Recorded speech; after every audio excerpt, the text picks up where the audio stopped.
2 ദിവസം മുന്നേ എന്നെ കാണാനായിട്ട് 21 വയസ്സുള്ളൊരു യുവാവ് വരികയുണ്ടായി. ആളുടെ കംപ്ലയിൻറ്റ് എന്താണെന്ന് പറഞ്ഞു കഴിഞ്ഞാൽ ആൾക്ക് സ്ഥാനവളർച്ച വരുന്നുണ്ട്. അതുകൊണ്ട് തന്നെ അമ്പലത്തിൽ പോകുമ്പോൾ ഷർട്ട് ഇടാതിരിക്കാനൊക്കെ വളരെ ബുദ്ധിമുട്ടുണ്ട് എന്നുള്ളത് പറഞ്ഞിട്ടാണ് നമ്മൾ വന്നത്. കേട്ടപ്പോൾ എനിക്ക് ഇൻട്രസ്റ്റിംഗ് ആയിട്ട് തോന്നി.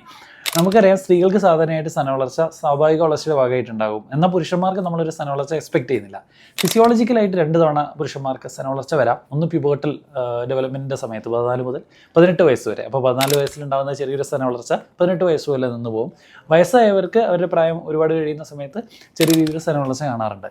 അപ്പം ഇത്ര ഫിസിയോളജിക്കലായിട്ട് ഉണ്ടാകുന്ന കാര്യങ്ങൾക്ക് അത്ര പ്രയാസമില്ല. അത് 3-4 വർഷം കൊണ്ട് കുറഞ്ഞു പോവുകയാണ് സാധാരണയായി ചെയ്യുക. അതല്ലാതെ ഒരുപാട് തടിയുള്ളവർക്ക് ലൈപ്പോമാസ്റ്റിയ എന്നുള്ള രീതിയിൽ ഉണ്ടാവാം. അതായത് അതിൽ കൊഴുപ്പ് മാത്രമേ ഉണ്ടാവുള്ളൂ, ഒരിക്കലും ബ്രസ്റ്റ് ടിഷ്യൂ ഉണ്ടായിരിക്കില്ല. അപ്പോൾ സ്ഥാനവളർച്ചയായി വരുന്ന പുരുഷന്മാർ കൃത്യമായിട്ട് ഇവാലുവേറ്റ് ചെയ്യേണ്ടതുണ്ട് അവരെ.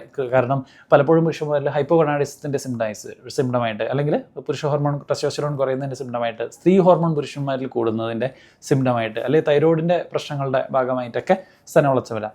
ചില മരുന്നുകൾ കഴിക്കുമ്പോൾ സ്ഥാനവളർച്ച വരാം. അതോടൊപ്പം ലഹരി ഉപയോഗം, ഇപ്പോൾ ചരസ്, ഹാഷിഷ് ഇതൊക്കെ ഉപയോഗിക്കുമ്പോഴൊക്കെ കുട്ടികളിൽ സ്ഥാനവളർച്ച കാണാറുണ്ട്. നമ്മൾ സ്ഥാനവളർച്ച കണ്ടു കഴിഞ്ഞാൽ സാധാരണയായി നമുക്കിപ്പോൾ മെഡിക്കൽ ട്രീറ്റ്മെൻറ്റ് തന്നെ ലഭ്യമാണ്. എപ്പോഴും സർജറിക്ക് പോകണമെന്നില്ല.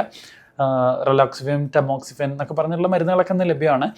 കൃത്യമായിട്ട് എടുക്കുക. 6 മാസം ഈ മരുന്നുകൾ എടുത്തിട്ട് നിങ്ങളുടെ ബ്രസ്റ്റ് ടിഷ്യൂ അല്ല കാര്യമായിട്ട് കുറയുന്നില്ല എന്നുണ്ടെങ്കിൽ മാത്രം നമ്മൾ സർജിക്കൽ ട്രീറ്റ്മെൻറ്റിന് പോയാൽ മതി. എപ്പോഴും മെഡിക്കൽ തെറാപ്പി നമ്മൾ കൊടുക്കുന്നത് നോൺ ഫൈബ്രോട്ടിക് സ്റ്റേജിലാണ്. ഫൈബ്രോസിസ് വരുന്നതിന് മുന്നേ സർജറി ചെയ്യാതെ മെഡിക്കൽ തെറാപ്പിയിലൂടെ തന്നെ പുരുഷന്മാരുടെ സ്ഥാനവളർച്ച കുറച്ച് കൊണ്ടുവരാനായിട്ട് സാധിക്കും.